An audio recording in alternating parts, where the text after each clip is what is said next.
Oi, turma. Do livro Edificando a Nação sobre Bases e Valores, Nídia Regina Limeira, André de Souza Costa. No nono texto, Vida, Família e Liberdade. Princípios para uma educação e uma nação livres. Na quarta parte, Gustavo Gayer. Faço aqui um apelo aos pais que tiverem acesso a este livro, antes de quererem salvar o Brasil, cuidem de suas casas. Nós terminamos assim o texto de ontem. Aí ele fala sobre a doutrinação ideológica. A doutrinação ideológica destrói. No Brasil e em diversas partes do mundo, escolas e universidades têm sido utilizadas como alvo de despejo de doutrinação ideológica, não apenas comprometendo o desenvolvimento intelectual de crianças e jovens e afetando diretamente as suas famílias, mas sequestrando a personalidade e a individualidade desses alunos que, antes de serem estudantes, são filhos de alguém. Esse fenômeno não apenas desvirtua o verdadeiro propósito da educação, como também gera consequências sociais e políticas profundas. O Escola Sem Partido, fundado pelo jurista Miguel Naguib, foi um dos precursores nessa batalha. O movimento surgiu como uma resposta ao crescente uso das salas de aula para fins políticos e ideológicos por correntes de esquerda. Não cabem generalizações, mas acontece de professores que deveriam se limitar ao ensino de conteúdos objetivos, muitas vezes utilizam sua posição para impor narrativas ideológicas, afastando-se da neutralidade que deveria ser a base da educação. Há profissionais exímios nas escolas e faculdades do nosso país. Entretanto, infelizmente, muitos também são vítimas desse sistema perverso, que não apenas doutrina nossos filhos, mas pune professores que ousam não rezar a cartilha da esquerda. A doutrinação ideológica é uma violação clara da liberdade de consciência dos alunos e fere o direito dos pais de educarem seus filhos conforme seus valores. Você foi lá fora beber água? Diversos relatos mostram que estudantes são penalizados por expressarem opiniões contrárias às de alguns de seus professores, criando um ambiente de hostilidade para aqueles que divergem do pensamento apresentado. A doutrinação ideológica compromete a formação intelectual dos alunos ao substituir o pensamento crítico pela aceitação passiva de dogmas políticos. Estudos do Instituto Millennium demonstram que alunos expostos a um ensino altamente ideológico tendem a apresentar menor capacidade de argumentação, uma vez que são treinados para repetir discursos em vez de analisar criticamente diferentes perspectivas. A influência da doutrinação também afeta as relações familiares. Muitas famílias relatam dificuldades em dialogar com seus filhos que, após anos de exposição a conteúdos ideológicos, passam a rejeitar os valores familiares e a enxergar seus próprios pais como opressores. O psicólogo e professor Jordan Peterson discute esse fenômeno em seu livro 12 Regras para a Vida, alertando para o perigo de uma educação que visa moldar indivíduos segundo uma só perspectiva política. Segundo ele, o verdadeiro ensino deve desafiar os alunos a pensar e não apenas aceitar ideias pré-definidas. Essa doutrinação ideológica em escolas e universidades não é um fenômeno espontâneo, mas uma estratégia política amplamente utilizada pela esquerda. Marxistas como Antônio Gramsci defendiam que o controle das instituições culturais e educacionais era essencial para a consolidação do poder político. O objetivo é claro: formar gerações que aceitem sem questionamento, determinadas agendas e que estejam dispostas a apoiar políticas progressistas sem a devida reflexão. No Brasil, essa estratégia é evidente na forma como certos temas são abordados de maneira unilateral no ambiente escolar. Questões políticas, sociais e até históricas são ensinadas sob um viés ideológico, sem espaço para o contraditório.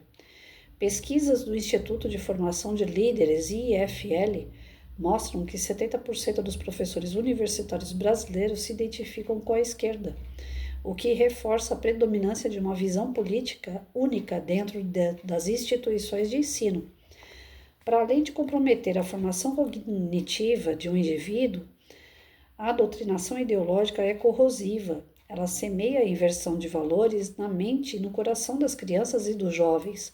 O combate a essa prática passa pela conscientização de pais, professores e pela valorização de um ensino nacional, buscando garantir que a educação no Brasil seja pautada pela imparcialidade e pelo respeito à diversidade do pensamento. Vou parar aqui.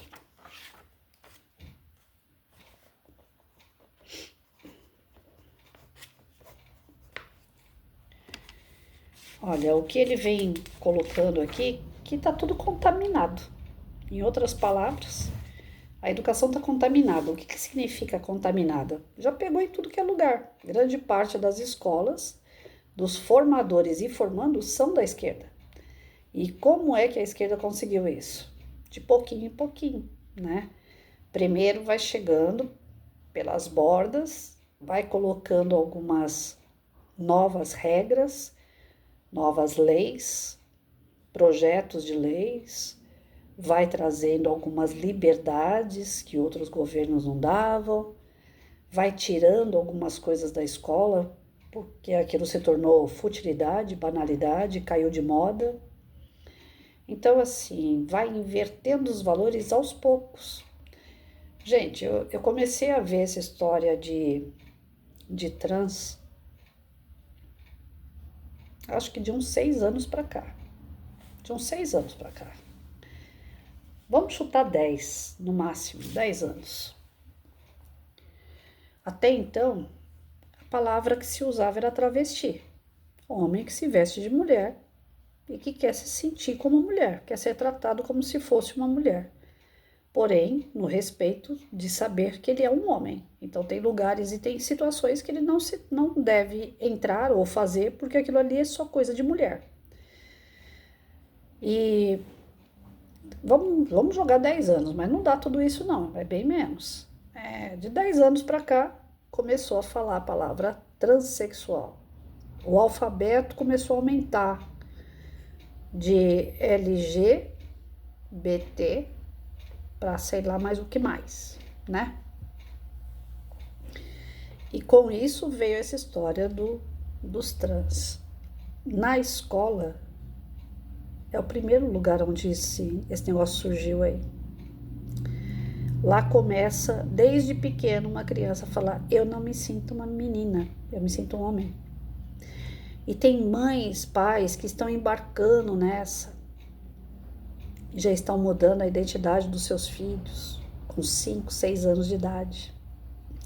Tem pais que estão embarcando nessa, só estão esperando a criatura fazer 18 anos para fazer cirurgia. Então, assim, e a gente vê que é algo do tipo, tá todo mundo indo, eu vou também. Porque eu tive alunos evangélicos. Tive uma aluna evangélica, então, nossa senhora, era a coisa mais linda do mundo. Ela era a menina que participava de tudo na sala de aula, era uma menina muito show de bola. Sempre igreja, casa e escola. Quando ela foi para o ensino fundamental 2, que ela se enfiou no meio de alunos que já estavam corrompidos ali, essa menina diz que ela virou bissexual, que ela já estava usando maconha e assim por diante. Gente, é assim, é uma vida inteira para você educar um filho nos moldes de valores e princípios, mas para cair, basta uma companhia, basta um sim da criatura que ela já se perde. Então, é tão complexo essa história da ideologia dentro da escola, e eu dou o braço a torcer pro Geyer aqui. Essa questão tem que ser supervisionada, essa questão tem que ser avaliada. Eu vi um vídeo eu assisto os vídeos sobre educação, eu não deixei de acompanhar, porque uma vez professora, sempre professora. Eu vi um vídeo de um pai desesperado na porta da escola. Ele urrava, ele não falava, ele não gritava, ele urrava de desespero. Falando para o diretor, você deixou um homem entrar no banheiro da minha filha. A minha filha viu algo que em casa ela nunca viu e a gente nunca conversou sobre isso, porque até então não foi necessário. A minha filha só tem 11 anos, ela acabou de fazer 11 anos. E esse cara entrou no banheiro, ele abaixou as calças lá e a minha filha viu. A minha filha não quer entrar no banheiro da escola. A minha filha não quer nem vir para a escola. Ela está envergonhada, ela está constrangida, porque as meninas que estavam no banheiro saíram comentando, dando risada, mas ela é mais retraída. Então ela está com o nome na escola dela, o nome dela está rodando na escola, como ela viu o garoto no banheiro. Ou seja, eu tenho que tirar minha filha da escola, que é alguns metros da minha casa, procurar a vaga numa outra escola que ela nunca pisou. Todo esse transtorno na vida da minha filha, ou eu tiro ela da escola e ela para de estudar, e o conselho tutelar vem atrás para descobrir por que ela parou de estudar.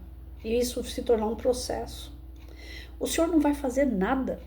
Aí o diretor, um dia, amarra, o que eu posso fazer? Nós chegamos num ponto de que a gente tem que aceitar. Aí, o que eu não consigo entender desse povo, gente, e aí eu tenho medo de falar, tem coisa que dá medo de falar, porque acaba sobrando pra gente. Mas aí eu vi um outro vídeo que um cara trans foi preso numa cadeia de cela feminina, já que ele é considerado mulher, tem que ser tratado como mulher, colocar numa cela de mulheres. E o filho da mãe engravidou todas as mulheres que estavam ali. Então, aonde que nós vamos parar? Aí você vê vídeo que já é fato de jovens que estão fazendo faculdade e que começam a se caracterizar como se fosse bicho. Fazem eventos, encontros da bicharada. Aí um vai de ovelha, outro vai de cachorro, outro vai de gato, outro vai de macaco, cada um vai com aquilo que se acha.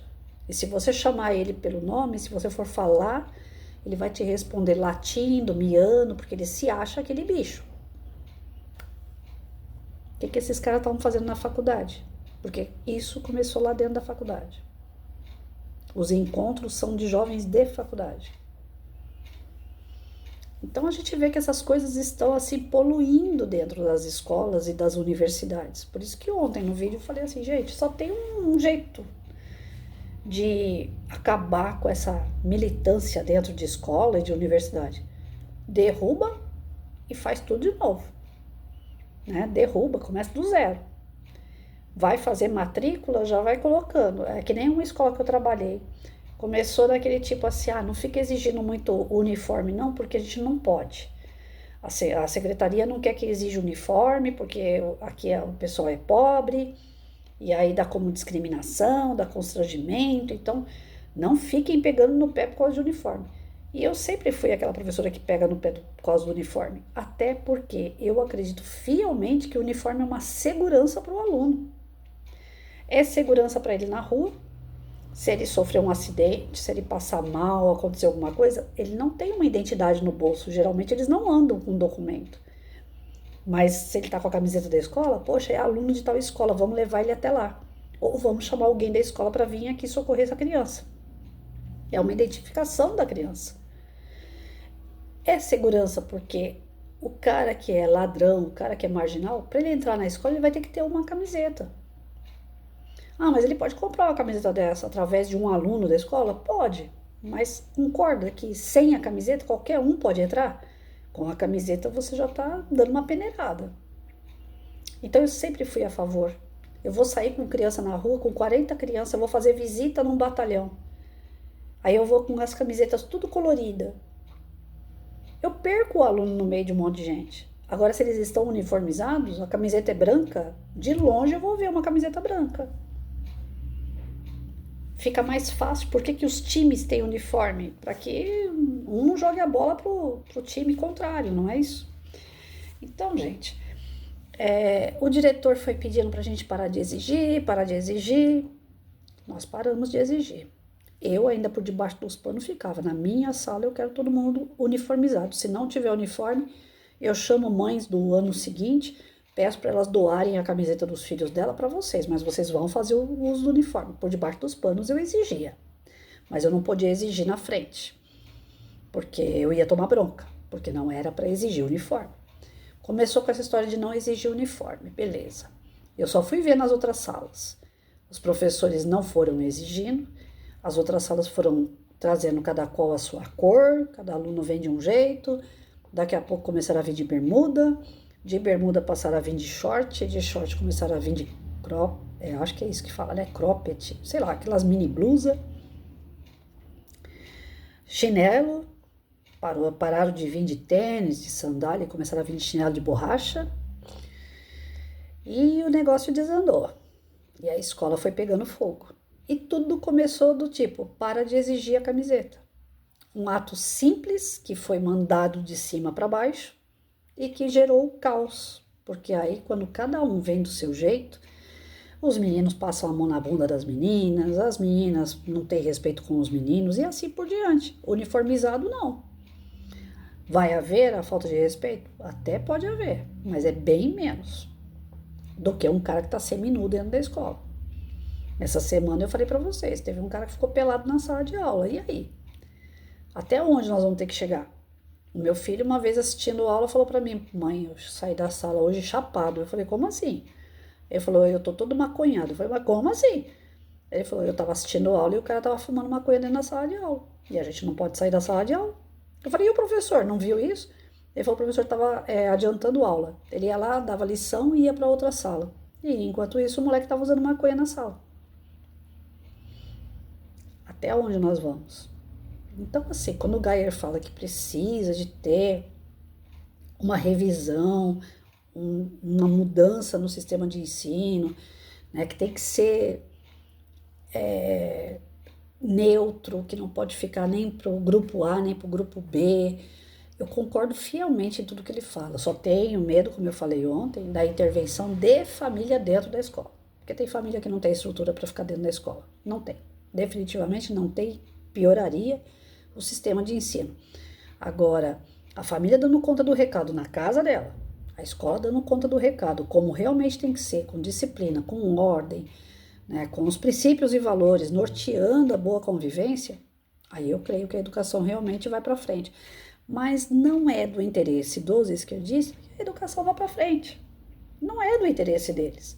Eles querem ver pessoas se matando, pais, professores, eles querem ver pessoas que acreditam no partido A com o partido B se degladiando. É isso, eles querem o caos. Enquanto tá todo mundo brigando, eles estão ganhando poder. Eles estão fazendo o que eles sabem fazer. Então, assim, para mudar, no meu ponto de vista sonhadora, seria destruir tudo e recomeçar. Mas eu sei também que não vai ser desse jeito. Mas a gente tem que parar para pensar de alguma forma inteligente vai ter que ser dada, né? Do jeito que tá, só tá piorando. E o resultado tá aí.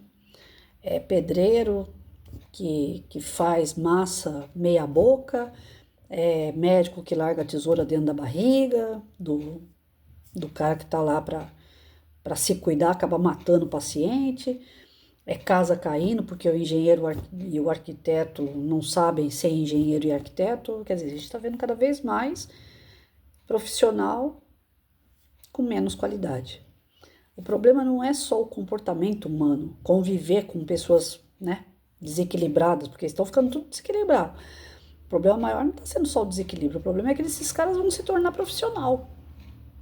E nós estamos ficando velhos. Nós vamos precisar desses profissionais. E que tipo de profissional que está sendo formado? Então a gente tem que dar um jeito aí de mudar esse percurso aí que está todo errado, gente. A educação está toda errada. Toda. Não tem nada que se aproveite da educação. E quem está falando é quem tá dentro da escola lá há 32 anos. Eu não preciso de instituto, de ONG, não preciso de nada para me falar aquilo que eu sei. Eu vi, eu vejo. Acabou a educação. Teve tempos atrás que a gente falava, a educação está entrando na UTI.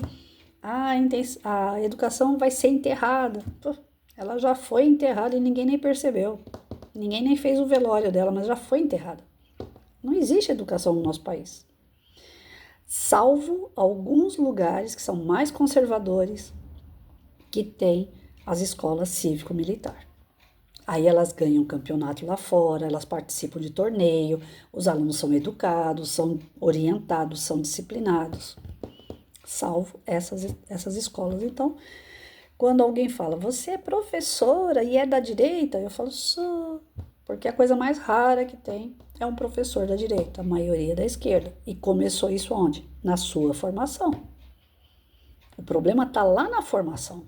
O que a gente está vendo nas escolas estaduais, municipais e até particulares é reflexo daqueles professores que são formados na universidade. É lá o problema. Ali é a causa de tudo. O resto é só consequência. Então, tá difícil e não tá tão difícil, porque se a gente sabe onde está o problema, basta colocar o dedinho lá. Faz a cívico-militar aqui, vai organizar a bagunça e arruma a formação dos professores. Lá é que está o problema principal. Lá tem que ser neutro. Lá tem que ser colocado regra. Cada qual escolhe o que quer, mas aqui dentro ninguém vai falar sobre o que escolhe. E muito menos na sala de aula. Aí tem a tal da caixinha do diretor nas escolas cívico-militar, que eu sou a favor, que aí ele vai estar de olho se vai estar falando de político A ou político B, não é para falar de ninguém. Não é nem para falar da direita nem da esquerda. É para falar sobre matemática, história, geografia. No mais, professora, hoje eu tô com dor de barriga. Professora, hoje meu pai e minha mãe brigou. No mais. No mais que o professor pode se envolver. Porque aí aquilo ali vai acarretar na aprendizagem do aluno? Vai. Então é bom o professor saber para saber como ele vai lidar com isso. Mais do que isso, não. O professor não tem que se meter no meio de política com os seus alunos. Isso aí é algo muito pessoal e é intransferível. Né não?